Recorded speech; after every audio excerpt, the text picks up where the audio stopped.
Folks, you're very welcome back. My name is Iron Ian. I'm joined today by Jay Farrant, founder of ABS Powerlifting and the ABS Series. We're here to recap 2024. It was the busiest year we've ever had at the series.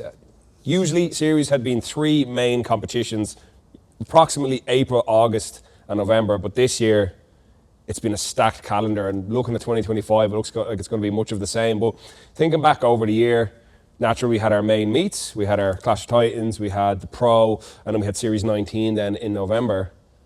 But we had a whole lot of other stuff on in between. Yeah, busy year. Was it 2 continents, 3 international meets, about eight meets, something like that. So all the records were broke, record attendance, fucking totals, you name it. It's a big year for the AB series and be bigger next year as well. I know we talked about it previously, but when you look at like where it started in 2018 as this standalone one-off event, the ABS Pro, you had all the best of these different federations clashing under like this specific rule book.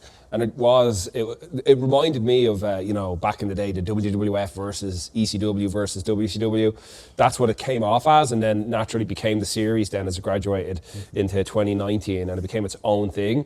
I never thought we'd be looking at like a full calendar the way we do now. No, same. When the first one happened, it's kind of just like, fuck it, let's just run a cool meet. And then everyone's like, oh, you should do one with a deadlift bar and change the Pro. Have a deadlift bar next year. I was like, no, that's the whole purpose of the Pro. It was like a hybrid meet. It was a one-off meet. But yeah, it's pretty much a independent international organization at this point. So there you go, Article 14.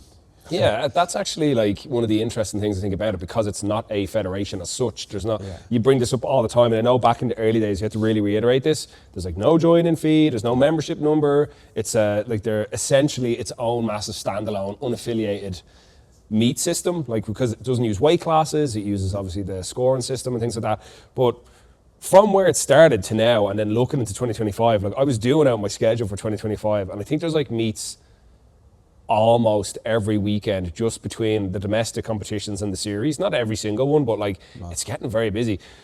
When you initially started, and let's say with the addition of things like in the previous couple of years, we had the ABS Teens meets, because there's naturally in Ireland we've this massive influx of younger junior lifters in college and the like who want to take part in the sport, and this is a nice entry for them. And now this past year we've started with the ABS regional meets, because the bread and butter of ABS really is Division 1 and 2. So that's a celebration of those guys and let them be the main players for a little while, especially as every year the heights of the Clash and the Pro now have just exploded. So it gives these guys a bit more highlighting. And then we've started the international circuit, where 2023 we had Scotland, then we have Illinois coming up soon as well. We had Cologne last year. The international event, and obviously Utah as well last September.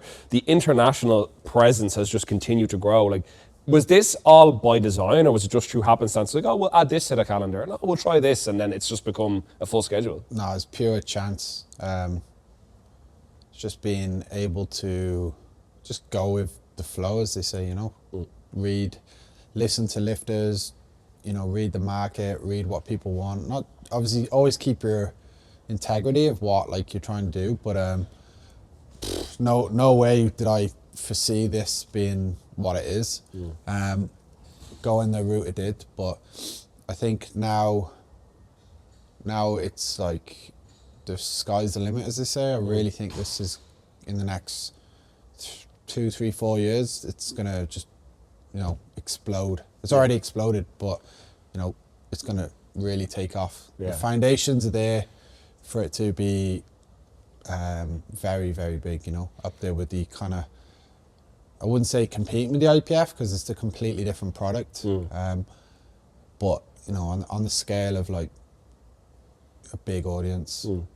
I agree with that, though. Even in the way it's presented, it's so different how the IPF present their large meets or big stage meets. It's so completely different. When you look at, say, an IPF Worlds and you look at, say, Reach Rumble, they look completely different. And I think that's kind of an important factor in it as well. Was there any particular lessons in 2024 for you? You're the guy that created this. Like, was there anything this year to highlight? Like, okay, the next step forward is we push harder on this, or okay, that's something we experimented with, we need to pull back on that. Has there been any specific lessons this year? I'd say the biggest thing this year is the external venues and their reliance on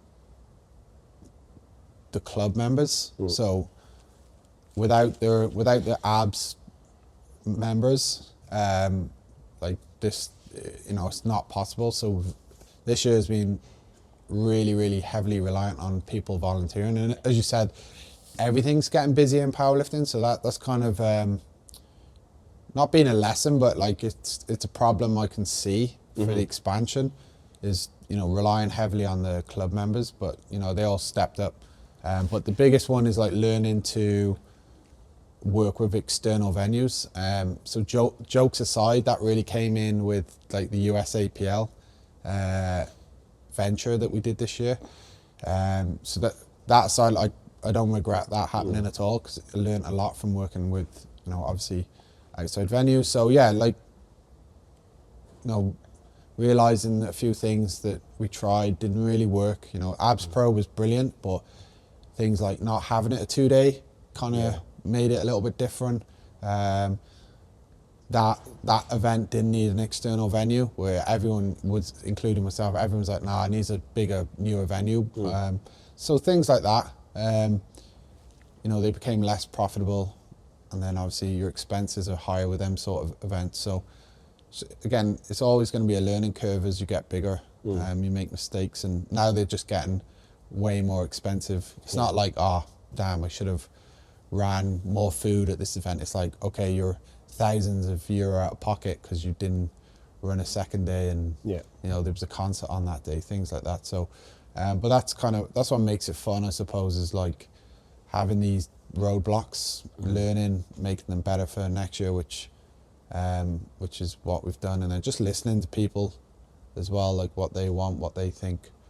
I think that's important as well. I think with the external venues, that was definitely a big push in 2023. I remember we all talked about it quite a bit, and I remember thinking as well, I was like, that's like the next step for the Pro and say like the Clash, because I remember here in Clash in April, I remember I came out here just beforehand to like get the crowd fired up, and it was brilliant. It was really outbound. You can see in the videos where we do the walkthrough, you see how on top the crowd is of the lifters. I was like, okay, from a capacity standpoint, we're exceeding what this facility can realistically hold, and probably have done for a while, particularly for the big flights or the big battles.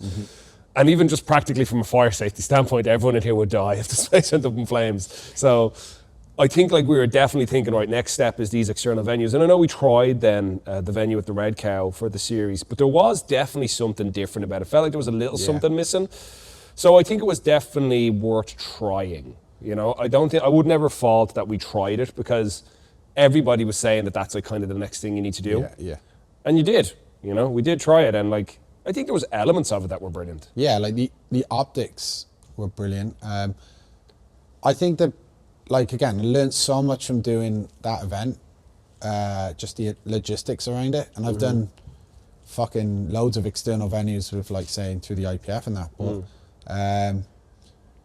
that Abs Pro, like, just didn't belong outside of the gym. I think we take it for granted because we work here and train here every day.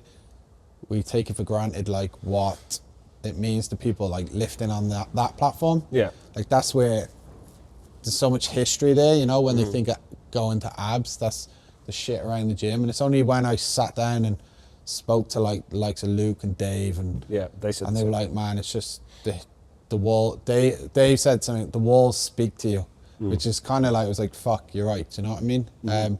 Even just the setting up that week brings that buzz, doesn't it? You're putting up the post, like all the shit. So, but then again, the Reach Rumble in Utah was by far my most enjoyable meet outside of Abs ever. Like, I've gone to like about 20 international meets, and that was, to me, that was just better than any Worlds. The way it was kind of, the venue was, the focus, the exclusivity, so that competition really suited an external venue.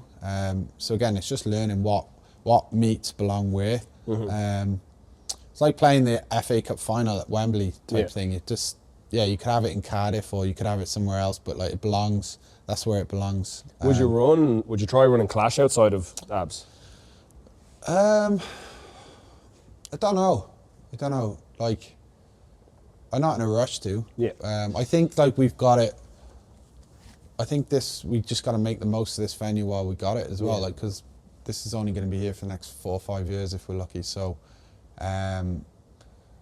there is like, I'm not against it because I think Clash is so big now that you could run it anywhere in the world. I think if it was to go somewhere like the UK, I think the UK appreciate the series more than people in Ireland. That's not necessarily a knock on Irish people because obviously they've supported, but like I think the UK don't have anything this big realistically. So I think they're crying out for like a Clash, whereas Ireland are more just so used to like having Dan Bell over and fucking Nick over, and they're like, Nick's like, I think a lot of that though is because it grew here, you know what I mean? But also, like, frankly, I think in Ireland, the influx of the popularity of powerlifting is not from the same group of people that will know who these lifters are or care who they are. Like I've said it before, the number of times, like, there was this particular, I think it was a Sunday or maybe it was a Sunday, Barry Piggott walked in. This was about a year and a half ago, 2 years ago maybe. He just walked in, he was coming over to say hello to you for something. And I was like, it's fucking Barry Piggott. And so one of the newer lifters was like, who the fuck is that? Yeah, it's crazy. So, but like even domestically, like they don't know who some of the like heavy hitters were from back in the day. No. So like they probably don't know who a Nicholas Dupreez is or a Dan Bell is, or maybe they just don't care. It's not their type of powerlifting. Yeah. So while I do think powerlifting is extremely popular in Ireland, I just don't think a lot of the newer fans, for lack of a better word, or lifters have the scope of care outside of, let's say, their weight class or their age group or who's lifting in the IPF right now as such, you know? It's a bit more of a bubble. Yeah, it is, yeah. Now, like, obviously, it pays, it's great from a club aspect, it's great from a coaching aspect, it's great from the growth of the sport, but for specific things, I know you've said it before and I do agree, I don't know how people can see a meet like Clash of Titans in Ireland and not be like, right, let's go watch that, you know? You can't call yourself a fucking powerlifter or a fan if you don't go to them. It's like, we've said it so many times, like, when are you ever going to get that caliber of a roster? Like, it's not even, you can't get it anywhere in the world right now. And like, here it is in Dublin, a couple hours away from everyone. And like, how can you not go and watch that live? It's like stuff that, it's a golden era for Irish powerlifting, you know? It blows my mind how people are just, you got all these like great lifters, you know, but then a lot of people that say they're powerlifters or fans of the sport just will not, you know, they might tune in on the live stream, but like, make sure you pay. And then it's still not the same, you know. The new abs lift pass. Yeah, abs lift pass. But like watching them guys walk down the tunnel, that like, there's nothing that I've been to that has given me goosebumps like that. That is like, so I was going to ask you a bit later on, but I'm just going to jump the gun. Clash of Titans 2 has been my favourite meet I've ever been at. Yeah. You know, whether that's me competing, coaching, or just being a part of, like, in that way as a commentator, and just the intro stuff and the MC for the weigh-ins and things. That was my favourite meet to be involved in. Yeah. I don't think there was ever quite a big fight feel or atmosphere like there was here in April. It was it's surreal thinking back. I have videos of, I was up there co-hosting with James McLaughlin, I believe, and I remember I was like, man, this is class. It was same. I've like, just nothing has come close to that. Yeah, I would love to go to Sheffield to see how it compares, but I just don't think anything will come close to the intimacy, like, of that meet as well. Like, you're literally breathing on the lifters as they walk in, the tension, their big lifter feel, you know. And so, like, particularly, I think the thing that was genuinely surprising for me,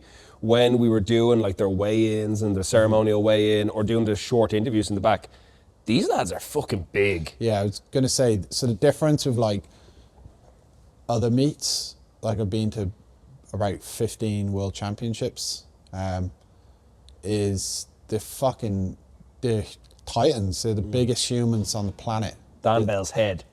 Dan Bell's head's like the size of my fucking upper torso. Like, it's like insane. Like Dupree's forearms are like my legs. Yeah. And they're the nicest guys. They're like, sound. Even like the Polish boys walking around, they look like a hitman squad. Yeah. Like, they're the type of guys who in prison would like gang rape you. They're like, they're fucking and they're all like so nice. But you got all these big, massive monsters walking around, which you don't. There's nowhere where you get that in any platform. You might get one or two of them, but like that's the difference. I think you just feel like a small human. Have you seen that picture? It's Dan Bell and Conor Marsden and Jake's in between them. Yeah. And they make Jake look tiny. Yeah, well, Jake, for example, was one of the smallest there, you know? It's like looking at Dav in between two normal sized people. Russian dolls. Yeah. Yeah. It was. I remember seeing that picture. I was like, that's mad. Because domestically, people were like, oh, Jake is one of like the big lads. He is. He's the biggest active powerlifter in Ireland. There's only like Jack Kenny's big. Eamon.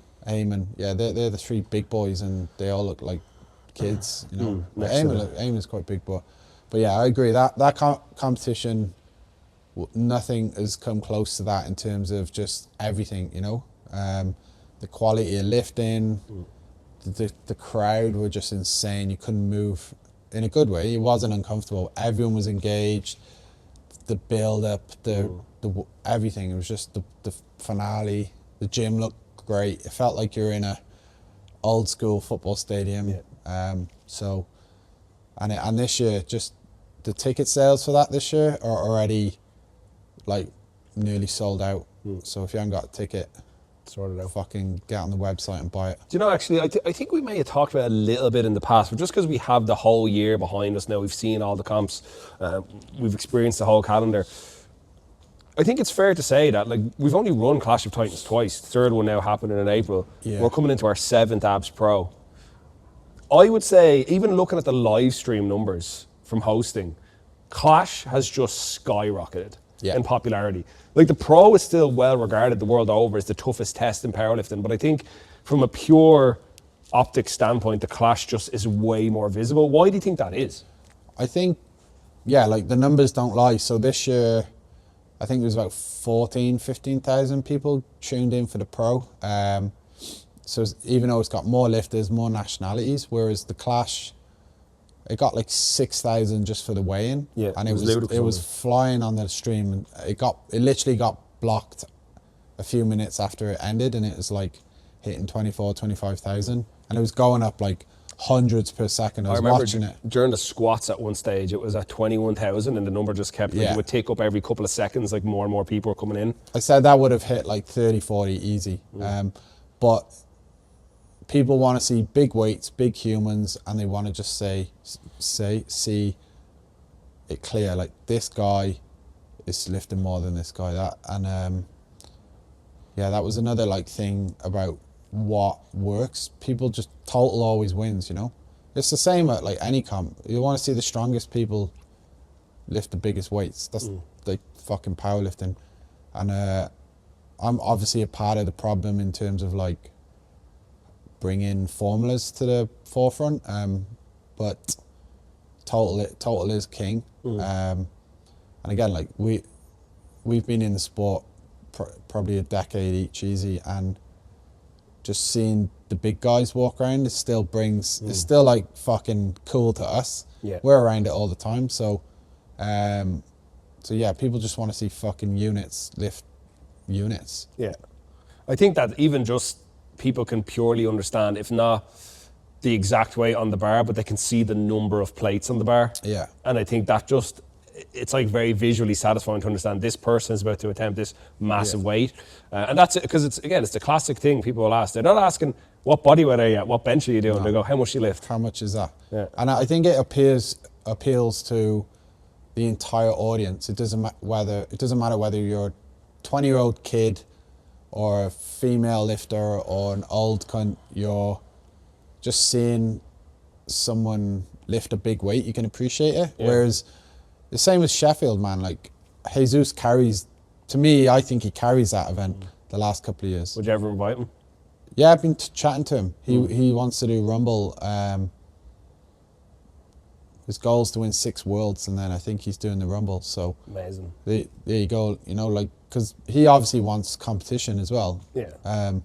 He's got lads like Carlton and all coming, you know, to compete against. But like, yeah, like, who's the most famous lifter at Sheffield? Jesus. Yeah. Why? Because he's lifting the most weight. Like, I only tune in for that. I couldn't give a shit about the weird record formula. Like, Yeah, it is. Do you know, I the will only- say, just on their behalf, because like I'm not massive. Like I probably wouldn't watch Sheffield. I'd probably watch some of the highlights. Yeah. But like I like that they're trying something different. Yeah, But I gotta think it's appreciate still it reiterates over something that I don't think people actually care about. Like whenever people talk, and we've talked about it dozens of times. Like, well, whenever people talk about records, you can't give me a lineage because you don't even know the person that had it before the person that has it now. So who cares? Yeah, no one cares. So it becomes kind of like a moot point. It's essentially the same idea as like edging somebody's total out by a kilo. Yeah.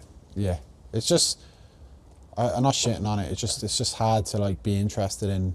Oh, I beat somebody's record set in the Commonwealth somewhere, or like, yeah, who cares?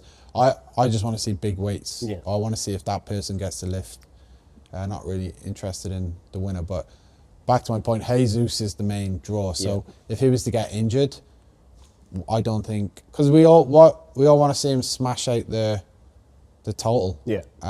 That's why I tuned in and see what he does. Like when he fucked up this year, remember he skipped his bench command? Yeah. It was just like, I don't even think I watched the rest of the meet because it was gone. Yeah. And that's the reality. People want to see the big guys lift the big weights more than anything. Or they want to see a really good head-to-head battle. So, for example, like Emma and Mia at Nationals this year. They're very good, yeah.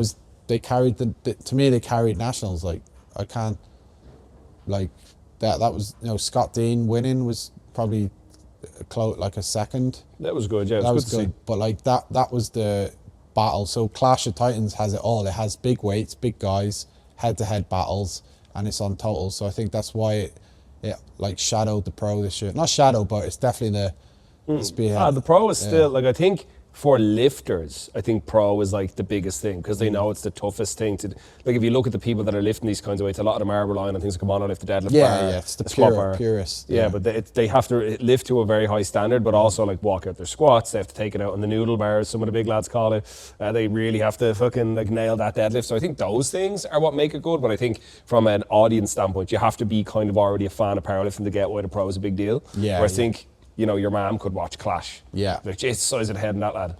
Yeah, well, there was a lot of new people in the audience, and they were just like, "This is amazing." It's like very easy to, because the weight just goes linear. Yeah. It's like 240 opener, 245, 250, 260, 270. Like it's like fuck me, that guy's stronger than that guy. Yeah, Not, it's easier to understand. you haven't got like a 75 kilo guy coming out, and then next one is like a 100 kilo guy because he's got no bench. Then it's back down. It's like the Russian dolls. Yeah. So yeah, like, and then obviously the Rumble was kind of, similar vibe to Clash. It was just. I did like, obviously I wasn't at Reach, but I liked the new aesthetic of all the lads lifting in the competition singlet. I know it's happened at Clash and things like that, but I think it was very cool. See them all lifting in the white and red singlet. I think it's a nice, unique thing because it gives the series its own international singlet almost, but without it being your country. So you're not just associated strictly with your country, you're like associated with the competition that you're in, which I think is actually quite cool. I think it's a bit different, and I'm looking forward to seeing more of that in 2025, ideally. Yeah, well, we have a lot more emphasis on event singlets now. So when you sign up for like the Reach Rumble and the Grand Prix, which is the co-main, you can select to buy an event singlet that'll be customized for you. So it's a little bit of a happy medium, Yeah. Like the Rumble lads will get the customized Rumble singlet, and then the Grand Prix, you still need a qualifying total to be eligible to enter, and you got the option of then buying a special singlet, Cool, because yeah. they do cost money, but like definitely you'll see all the other platforms are starting to copy it now, but like you'll see an emphasis on more customized singlets as well. I think with those sorts of things, like, anyone that's had like a cap internationally can say, like, there's a very unique piece of like this singlet or this t-shirt or whatever I got from this meet. That would, particularly when the series started, I know that was a big thing for me. Like, I have all the first series like t-shirts because they were all unique. Bring it back. But you know what I mean? Like, I think people in powerlifting particularly, like, people like collecting cool stuff. Yeah, they do. I'm the same.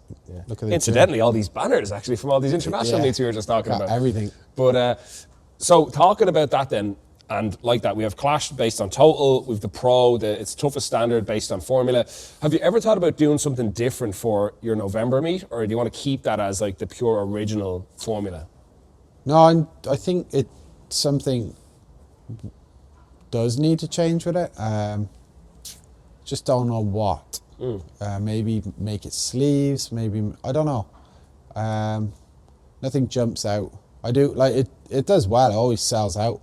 I do like the Grand Prix format where you got like certain weight classes, but I just don't know what's, what, like, you know, you don't want too many special meets, otherwise they're not special. Yeah. I get that, yeah. I think having it also as just a standard format series works, because, you know, like Full Send Fred, that was, lads were using that as a way to qualify. Yeah.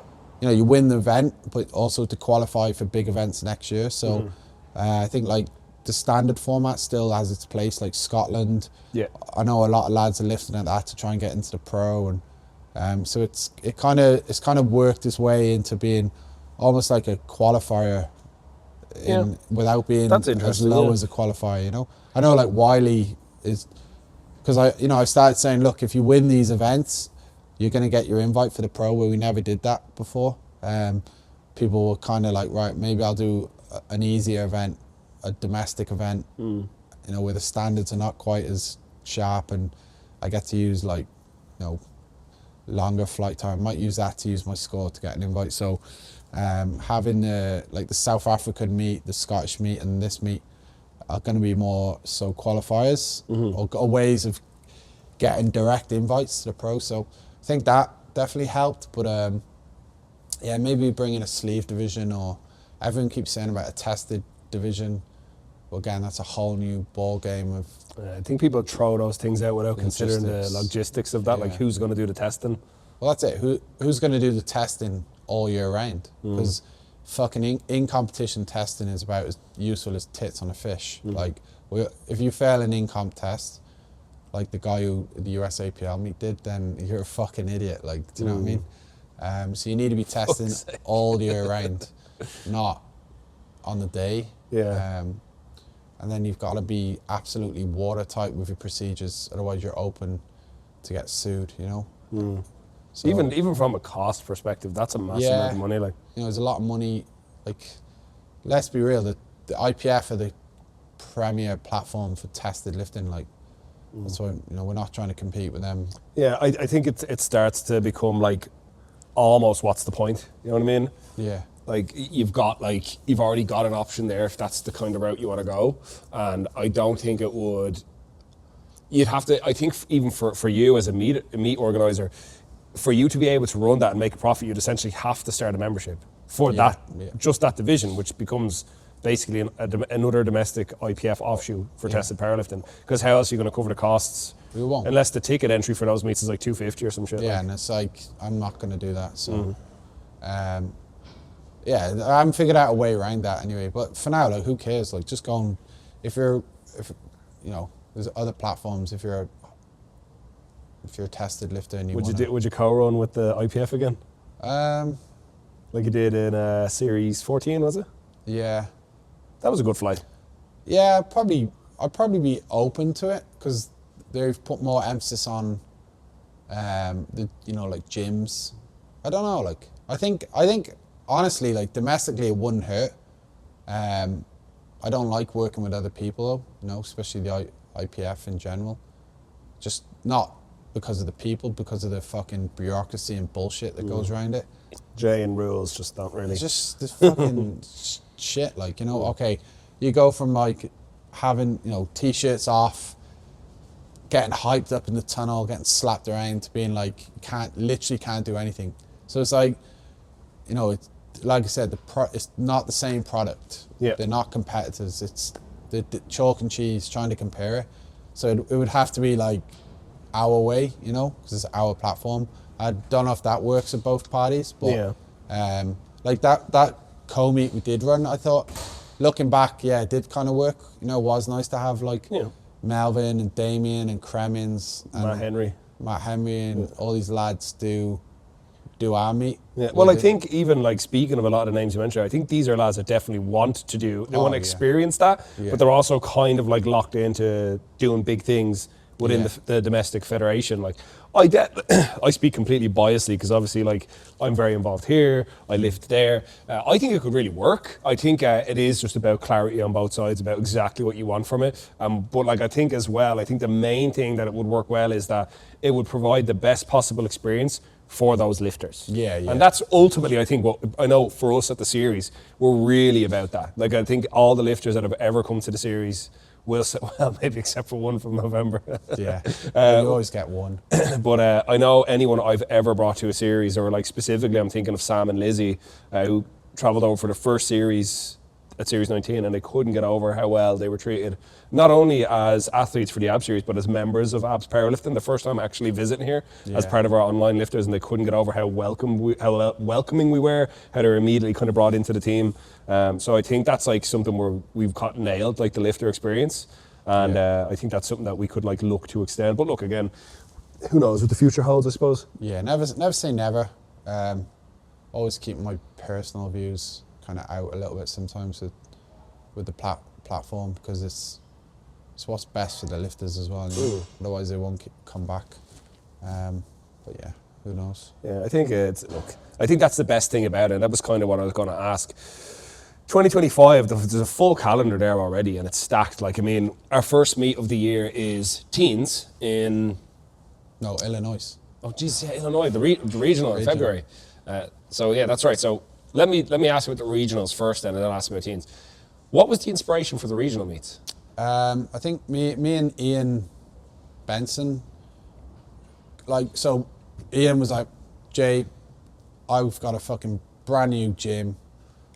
It's got toilets. It's hot water. I've still not been down there, but anyway, he was like, I want to host comps.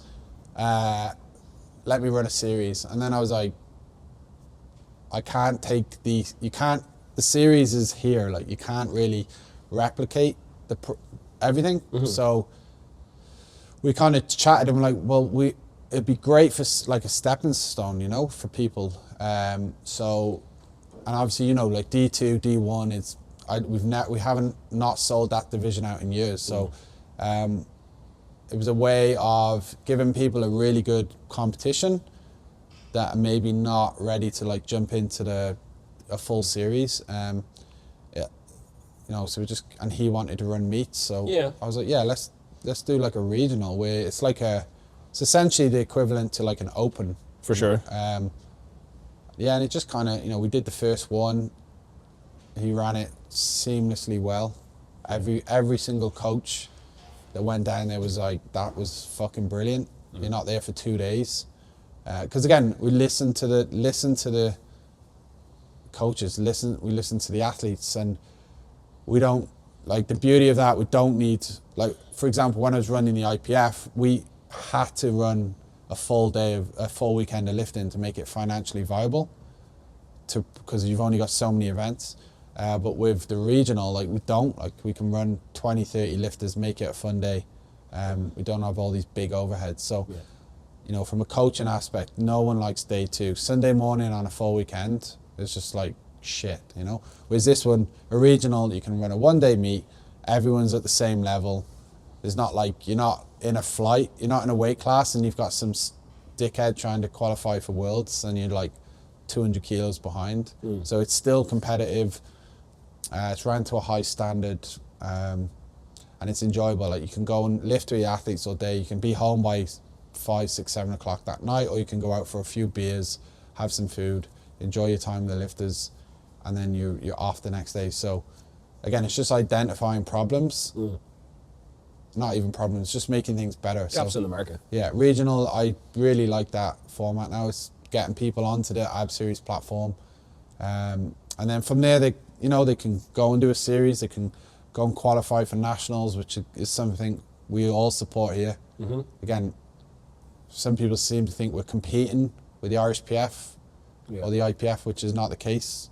If you look at all the lifters, like, we've had multiple world champions and internationals lift here. Lan, Listus, Leisha Quinn, like, they've all, look, all these people that have lifted come to comfort. Yeah. You know, it's like, you know, and it all starts now at regional level. So Yeah, which and I will say actually for Urban Barbell and that crew, because Ian wasn't there, he was in Prague at the time, but they nailed it. Yeah. They ran it extremely well, and it's a class. They've a great crew there and a great gym. So I'm very excited to see what they do now coming into this year. I know they're hoping to host some more meets, which I think is great. Yeah. But with the regional idea, then that I think going from Limerick to Chicago for regional is going to be quite big coming into next year. Actually, Evan Wallace is going to be lifting at him. I'm excited to see how he gets on. Which one? Chicago. Oh, has he signed up? Oh, class. Yeah, he did so well at Series 19. He's like, fuck it, I'm going to America. Man. So any excuse. Yeah, that's but like that's it though. But that's the beauty of the regional series. It's dynamic. You can go from fucking Stab City to Illinois. Like, do you know what I mean? Because you don't need all, like, we've got the live stream kit. Lift Pass signed up 10 year a month. We've got the production kit now where we can just pack it in a case and go anywhere in the world. We can run it in Limerick. We can run it anywhere in the world, and you don't need the whole. No offense, you don't need you. You don't need all the fucking bells and whistles. You can just like I was going to Chicago on my own as the ref. I've got 2 IPF refs that are gonna get trained up over there. So it's a way of expanding without losing the prestige of a full series. You know. Yeah. And we've learned that since, even with like Series 19. I know you weren't there for it, so like it's good to see the series has become almost its own self-sustainable thing the last little while. But I think that was a great like spot with the regional meets to say like this is a gap in the market that people want, and like you mentioned, Division 2 and Division 1 are always incredibly popular. Yeah. And I even know like for Series 19 just gone, I think on the weekend I had 23 people lifting. I was originally going to have 27, but a couple of people had to drop out for various different reasons. But the demand for that meet was crazy. I think if everyone I had that wanted to compete in it that I coached, I would have had like 30 lifters in one weekend, which is amazing. But like Jesus Christ, that's a lot of people. So recognizing that I think is huge.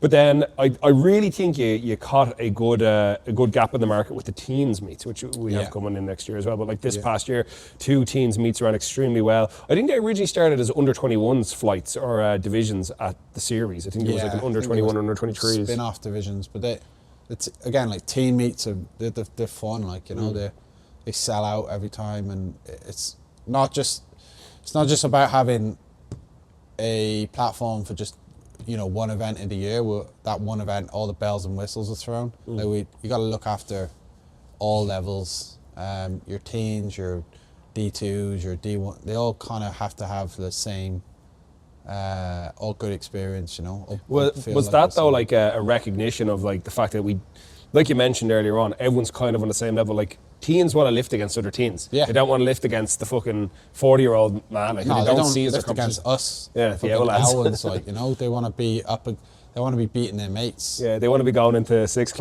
year in school and be like, yeah, lifted fucking. Walking in like Conor McGregor on a Monday. You'll do nothing, Mr. Smith. But yeah, it's just, again, just identifying what comps people want to do, just run them. You don't have to worry, you know, you can throw in a comp wherever you want. But yeah, teens is big. March is already like, I think, half sold out. Yeah. I haven't posted anything, it's just there. They're all broke anyway. They have to wait till after Christmas for their parents to buy them the tickets. They get their fucking Visa gift card or whatever. Yeah. But teens, 2 teens next year. I think November we have the under 23 showcase. Yeah, that's right. Yeah. So that's good.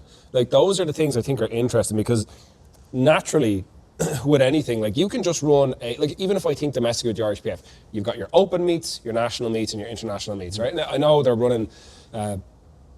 What the fuck is it called? University championships or whatever as well, which is, I like these sorts of things because you're speaking to a particular subset of your lifting base. Yeah. So same for us with teens meets. I think recognizing that was really good over the last couple of years was recognizing that there's a big influx of teens. They want to lift against each other. The advantage to the lifting at ABS teens is that, like, first, you're not paying a membership to join a federation, which is, and again, these fees do matter to people when they're, 17, 18, 19.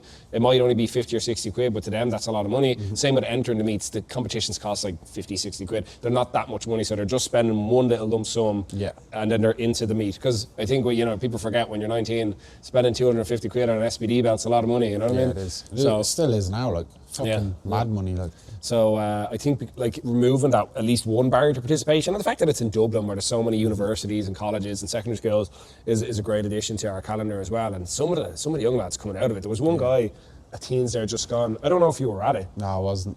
Phoenix, I can't remember his last name. He's from 7-10 total or something like that in his first ever meet, and he's like 18 or 19 years old. The Teens is a breeding ground for lifters. Like, look at, there's so many good lifters that have come out of that event. Yeah, or or now even like lifting for Ireland, or a couple of years back, one of the I think it was under 21s, under 23s, Mark Stell versus Toaster was one nice big there you battle. go. And look at the two guys. Alex Elliott came to that. Adam Dewan. I think Adam Dewan came to an under 23. You got Olivia. She came to it. Fucking Anna Bollock, I think. Lawrence is like loads of girls and guys. Great name by the way. Though. Huh? Anna Bollock, yeah. But like loads, that's where you got to get them in. You got to hook them in. So they might not be so intimidated. Oh, I'll just sign up to a teens versus I'm going to sign up to an open or try junior nationals. Just get people in the door. Yeah, get them on a platform. They'll find their way through. Yeah, and I think looking over this past year, I don't know if this is metrics we track, but I know for me, from a coaching standpoint, this past year has been, I've had the most amount of first timers compete. Yeah. And I think even thinking back on maybe just a biased viewpoint, but thinking back over even the main series meets April, August, or not August, I should say, April, teens, the regional, September teens, November, that's the most amount of like first time lifters I've had on the platform in a year. And I definitely think that's like probably an interesting metric to look at, like how many first registered totals did we have? Because I think it's been quite a few. Get Collie on that. Yeah. Get him to sort it. We won't deal with that. Get him to sort that out. Yeah, open source. Yeah. When you're thinking back though over 2024, do you have any one particular, like I've mentioned already, Titans 2 is my favourite meet, but do you have any one particular favourite moment, either in the back or on the platform? What is it? One of my favourite moments was in Utah at the Reach Rumble. So when we stood for the national anthem and we had all the lads came out and stood behind the American flag and I was like, how the fuck did we get here? Like, we're in a different continent, the other side of America, and like here we are, we got everyone standing to the American anthem at this amazing venue. And I was just, all these cool lifters, and I was just like, fuck me, like how did we get here? Like how the fuck are we here? It's like that was probably a realization that like, right, we're a legit international platform now. Because I know we ran Scotland and Germany, but they were still out of gyms. Whereas to put together this caliber of event at an events purpose venue and pull in like some of the best lifters in America and just, make it this prestigious thing. I had fucking Harley Davidson next to me. Like, it was just surreal, standing, I had goosebumps. I was just standing there going, fuck. And then I remember just putting my hands in my head like, oh, it's like, Jesus Christ. Like, and then we had to go and ref. Well, that was probably my favourite moment of the second half of that year. Yeah, Clash, obviously, when you were ringing out the names, like, Dan Bell, like, and everyone going mad, and that was fucking surreal as well. That was just, them two moments probably stuck out the most for me. Yeah. Pro was good. Just, I remember looking over the what's it called? The fucking steel upstairs. The balcony, looking down and seeing the lights and the screen, and that was kind of cool. It was like, right. So I remember Adam Odyssey saying, it's the biggest gym meet in the world about one of them. I was like, okay, right, well, I just remember that thinking, okay, well, I can do this anyway. Yeah.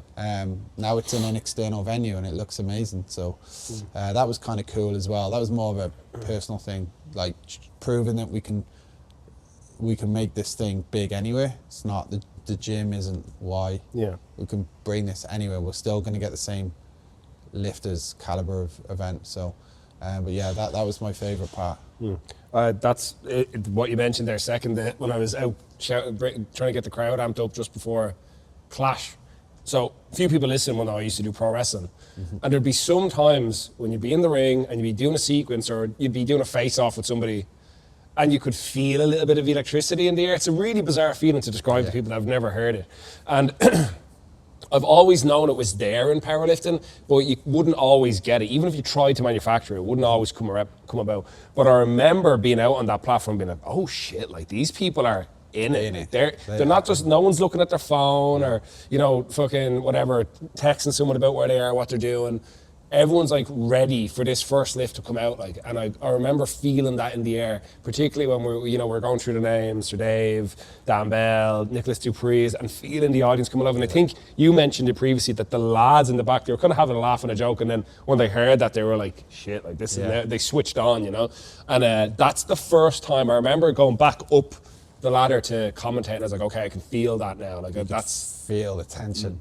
I remember warming up with him, and I was like, I think it was Nick. I remember like the names getting called out, and I just seen the fucking faces. They were trying to ignore it. I could see it. I was like, oh man, this is crazy. I could see you could feel the roar out the back, and never like we've had some amazing moments, but like never have I felt like that. Oh shit, like because you can't, and the fact you can't see the crowd, you could feel them. There's actually only the one moment I've ever felt like that, and that was at North Carolina for Johnny Walker's fight. He was co-main event, and we were under the arena. It was a sold out arena. It was I think it was a attendance record for a fight night in UFC, about 18,000, and like there's nothing is said, and you're waiting under the arena. You know the scene off Batman where Bane comes through? It was literally that. You can feel the arena shaking. And I'm comparing it now with fucking Clash of Titans. That's the kind of vibe you got. That's the only other time I've like really felt the fucking tension. Do you know what it is? I think it's like when just a group of people or an audience of people or a large audience can create this like weird bass in the air, and you can feel the vibration of it. It reminds us of a bizarre comparison actually. The Roman gladiators going out to the arena, the doors open and the crowd. Literally, that's it. You come out and then you're just like fuck. You know, and you've been feeling this like tension build up for like, you know, 20, 30, 40 minutes. I think it's the rawest form of anticipation, and that's what I mean. That's what I got, because it obviously means a lot to the lifters, and people have paid money to come and watch it. But to feel it in the air to that extent, that was like my favorite thing. I could like, if nothing else about anything, and this is like a thing I try to remember with all, like whether it's coaching or lifting, it's like people fundamentally will never care how much you lifted, or they won't care how much you added to their total. It depends how they felt doing what they were doing. And that was when I was like, fuck, these things are fucking incredible. Like, because I thought like you could, if you could bottle that, you'd be a billionaire. You know what I mean? Man, and Eamon's 400 kilo squat. That was like the crowd. Everyone knew what. You know, he missed the year before, tore his pec, tore his bicep, and then to do the 400 kilo, that was cool. It was just a sick meet. I don't think we can really do it justice with words like so. Clash of Titans, and then just looking at the ticket sales this year, I know it's going to be better. That's why the venue's getting stripped apart, and it has to be, you know, all in again. And you got John Hack, you got Colton, you got Nick, Dave, Fernando, Jake, you got all the fucking big names coming. So yeah, it's going to be quite the year. I think like that though, like recapping 2024, I think it, like we'll probably say this every year, wherever it is, it's the biggest year we've had. But like it definitely feels like now more than ever. I would have said at the end of 2023, I would have been like, okay, like the sky's the limit, but like there might be a cap somewhere. But now I'm like, I don't know where that is. There is none. It's like, that's what I was saying at the start of this, is like, I was over in the UK the other day, and I've found a pathway how to make this like huge. I finally found a way of doing it with something I came across over there. I don't want to say too much, but there is just no cap. Like this thing's gonna turn into a juggernaut in the next few years. Whereas probably like you, is kind of think like, where do we go? You know, you're gonna run out of money. People are gonna get bored. which you know, like that's the thing with powerlifting, pro powerlifting. People like just to do different events, and then they usually fizzle out. Whereas this isn't. It's just getting traction. You know, it's like that snowball going down the hill. You just can't stop it now. So yeah, there's no limit. It's just a case of taking one year at a time and making sure everyone involved stays involved really and gets more invested.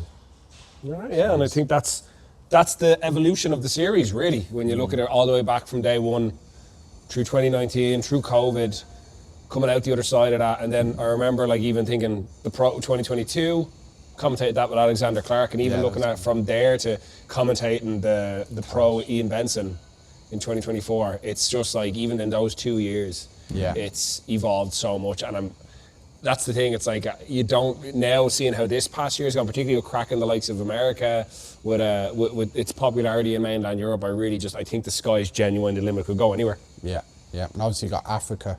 Yeah, fucking Africa, like you know. I was chatting to Nick. We look. Potentially we have 2 venues in China for 2026.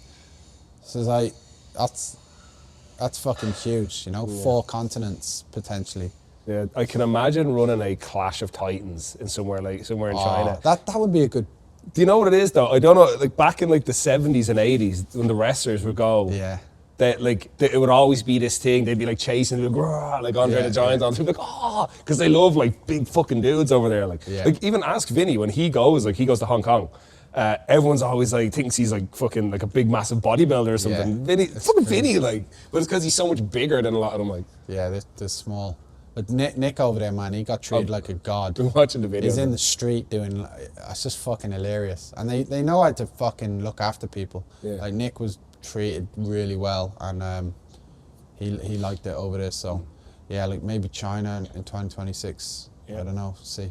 And it will all unfold on the Abs Lift Pass. Yes, the Abs Lift Pass. Sure, we'll wrap it up there. Thanks very much for your time, Jay. Yeah, awesome. We'll be back to do more of these things in no time. Stay tuned for more. Thanks very much for watching.